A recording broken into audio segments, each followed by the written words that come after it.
We had a gentleman come in years ago that wasn't quite sure where he was. He knew he was at the doctor but didn't know where exactly, so we knew that he was having some brain issues, and he had actually had a transient ischemic attack, or a TIA. And the way you check for that is you do a pupillary reflex test, and we're going to demonstrate that here in a minute. This is our lovely patient today. He has rotation in the upper thoracic spine, abnormal bowel gap here. That's where serotonin is produced, so that's going to be anxiety, stress, poor sleep, and also it's where the immune system comes from. So we're going to take care of all that. And he's a lovely gentleman. Just ask him, he'll tell you. So I'm just going down here. So it curves in on the left there, so we'll do the vibration on that side. And then since it rotates to the right here, we're going to have you turn your head to the right.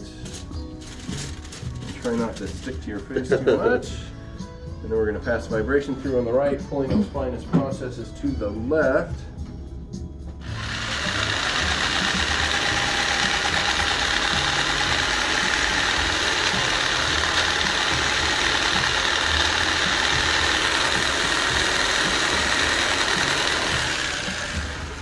Stay right there. And so I just support it on the left, or technically that's his right.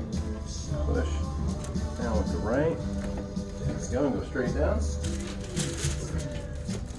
And that click is just pressure releasing, it's not bones cracking. I know a lot of people get freaked out and they think, oh my gosh, they're breaking bones right now.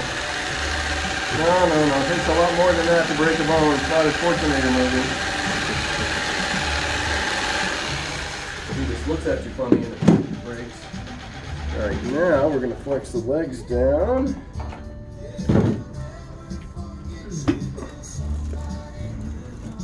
And go up each individual segment first to feel each disc open up. So that as you look at the x-rays, if there's anything that feels different from the x-rays, you know that something else has happened. There's either been trauma or slept wrong. Sometimes just sleeping in the wrong position or on a different bed or on the floor, that can really irritate the low back as well as the neck. I'm laterally flexing into the convexity of the curve here and waiting to feel it relax as it should. And there it goes right there.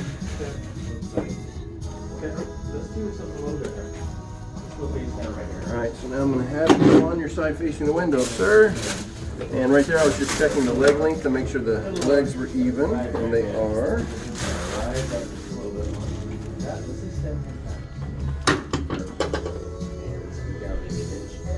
So this is going to be right at L3, L4. Good, and go right on your back.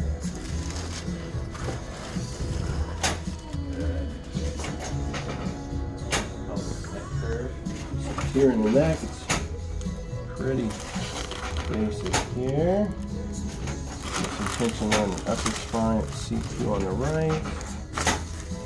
Alright, this side up, Jason. Down here, C5, 6 on the left. Good. So now, the pupillary reflex test. The reason that I'm doing this, let me get my flashlight. Right off the table, just for you. Yeah.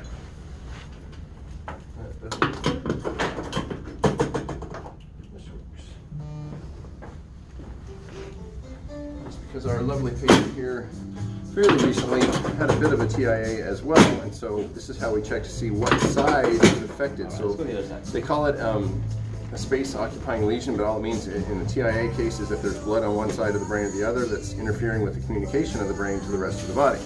So what you do is you have the patient look straight up at a spot on the ceiling, and you can come around and see. He's got brown eyes, which makes it hard to see. So we have a pin light here. We shine on the outside of the left eye, and then come across and shine on the inside of the right eye. Coming back this way. Outside of the right eye, inside of the left eye. And now, those are both reacting very well.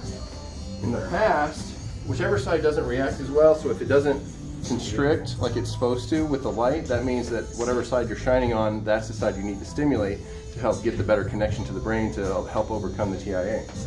And in the past, for him, it was the left side, so we're just going to keep going that route to make sure we have a nice strong connection on the left side of the brain. Doing the vibration between the tibia and the fibula.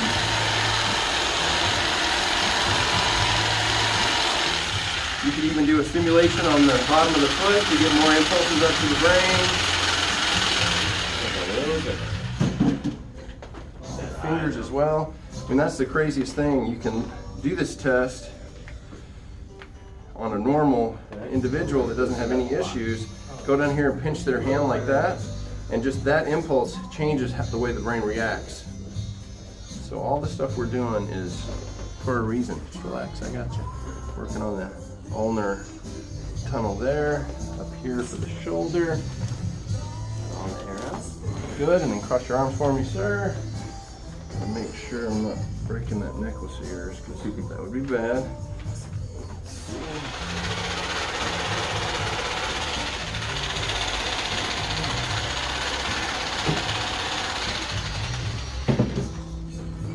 Oh my gosh, that was amazing. Excellent, sir.